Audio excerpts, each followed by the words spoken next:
Yo, hey guys, what's poppin'? Jacques Slade here, and this is your first look / first impressions of the Nike HyperAdapt BB.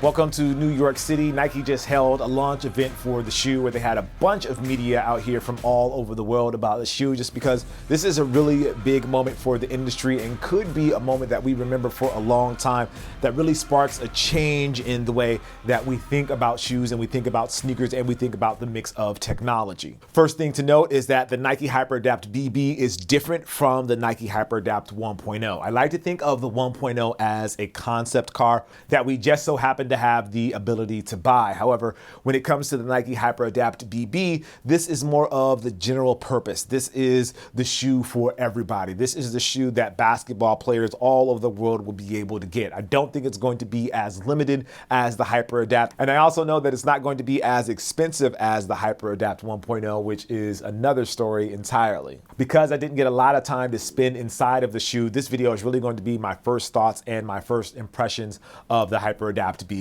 First thing to note is the design of the shoe. It's very basketball specific. Everything from the outsole, the way the outsole works, to the midsole, to the upper is built specifically for basketball. In fact, one of the lead designers on the shoe is Eric Avar, who's been designing Kobe's line for, I believe, the last 12 years. And you see that in the shape of the shoe. The way that they use that shroud is very reminiscent of the Nike Kobe AD. Starting with the outsole, from the little time that I was able to spin with the shoe, it feels really great. It's really grippy. It's not too hard. It's not too soft. It is translucent, as you can see, and it has these two blue dots here as more of a design aesthetic, but you do see that it has that traditional herringbone sort of feel to it, and it's going to be something that you can use indoor and outdoor. Moving on to the upper, Nike is using a new textile on the upper. They did not specify the name of that new textile, but it is something that maps to your foot. And when I say it maps to your foot, it's almost like it has a memory, or it retains the shape when you take your foot out of the shoe. And this in theory can create a more customized fit because the shoe is retaining that shape of your foot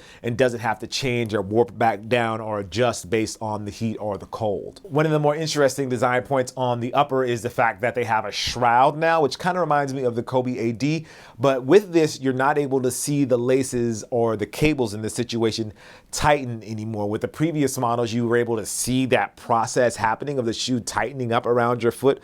With this you lose a little bit of that visual aesthetic, but I don't see that as a positive or a negative, just a different design decision when it comes to the sneaker. Moving on to the midsole of the shoe, Nike is using a cushion carrier, which is where a lot of the magic of the sneaker happens. The engine is a total upgrade from what we had with the HyperAdapt 1.0. It's been redesigned, and it also includes a few more sensors than the original model had. It has an accelerometer / gyroscope. It has a capacitor. It obviously has a lithium-ion battery. It has the wireless charging, and it also has Bluetooth. Speaking of the Bluetooth, they actually have that so that you can pair the shoes to your phone, which in concept or in theory sounds a little crazy, but seeing it actually in practice, it does add a lot of value to the process or to the whole package of the sneakers. And I think that is something that people are going to use quite a bit. Primary function of the app is to give you the ability to tighten or loosen the shoes. There's two individual settings, one for the left foot and for the right foot. And as you push the letters up in the app, it tightens the shoe. And as you pull them down, it actually loosens the shoe as well. If you look here, you can see you can actually push them up beyond the initial most tight setting if you need an even more lockdown and secure filling for your foot. In addition to being able to loosen and tighten the shoes, you can actually change the colors of the buttons on the shoes as well. They have a few different colors here, and though this doesn't add any performance benefits to the shoe, it does add a cool sort of style you can add to your shoes if you want it to match your outfit, or if you want it to match your jerseys, or even if you want it to match your mood. You can do all of that through the colors on the buttons on the shoe. Another one of the cool details of the app is the ability to actually loosen the shoes to what Nike is calling zero, or the original default state. This is if you, after you play a basketball game in the shoes and you just want to loosen up your laces for a little while, you can hit that button and it'll loosen the shoes all the way up to where they are at their default state. Another cool feature of the app is the ability to set presets. This way you can set up customizable tightnesses or a customizable tightness for the shoes that get them as tight as you want them to be. So you can have an in-game setting, you can have like a training setting, you can have a casual setting. So whatever the tightness is that you prefer for whatever activity that you're doing, you'll be able to set that up in the app. Just click it one time and it'll automatically tighten to that same exact feeling every time. Now, while the app is very cool, you can operate the shoes without the actual app. You can do it with just the buttons that are on the shoes, which is very similar to how it worked with the HyperAdapt 1.0. There is a tighten and a loosen button, which will help you either tighten or loosen the shoes to your own preference. Some of the other features of the engine, there is a capacitor, which will tell you when you put your foot in the shoe and it'll tell the shoe to tighten the shoe automatically. There is an accelerometer / gyroscope, which is very similar to what you have inside of your cell phone. As of right now, that isn't active, but Nike does have plans to activate that feature in the future, which I believe is going to help athletes track more data when it comes to their performance or when they're wearing the shoes, and that data going to Nike being able to send back training tips, whether that's maybe it's your stride or how high you're jumping or how many steps you're taking per game or how fast you're moving up and down the court.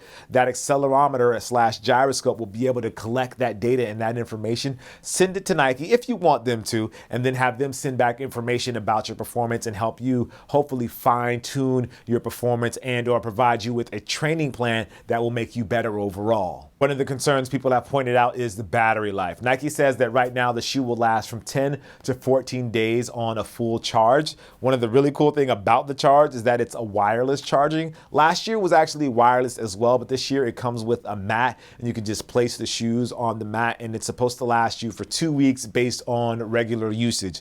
The way Nike describes or balances regular usage is an athlete going to play basketball 5 days a week. So based on playing basketball 5 days a week, these shoes will be able to hold up for 10 to 14 days based on a full charge of their battery life. And a really cool thing about the shoes is that they will always save enough charge to loosen up the shoes to default 0. So if you're playing on the shoes and you haven't charged them in a while and you get them tight, even though the battery is quote unquote dead, it will still save up enough energy to actually loosen the shoe so you can get your foot out of it. Speaking of how they tighten and loosen the shoes, this year it's a little different. Last year they used flywire. This year they're using a different sort of cord that's more like a parachute cord. It has the strength of parachute cords. It weaves its way, in a sense, up the front of your shoe, but it also hooks into the heel.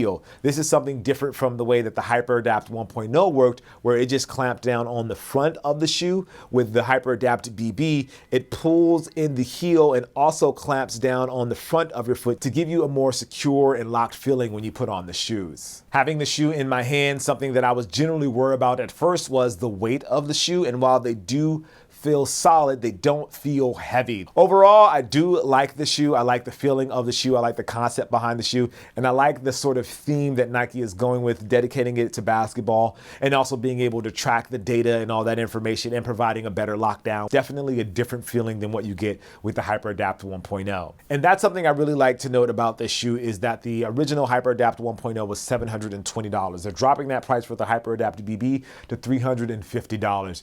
And I think that the whole point of that is to make this shoe readily available for a larger population of the public. With the HyperAdapt 1.0, they were pretty limited, especially at first, and very few people could get their hands on a pair. But with the HyperAdapt BB, I think that Nike is going for a bigger, broader distribution, so more people will be able to get the shoes and more people will be able to play. With that being said, I am Jacques Slade. Thank you guys for watching. Hope you enjoyed this first look / first impression of the Nike HyperAdapt BB. Again, they launch over All-Star Weekend. As always, I appreciate you. Make sure you like, favorite, and subscribe, and I'll see you guys soon. Peace.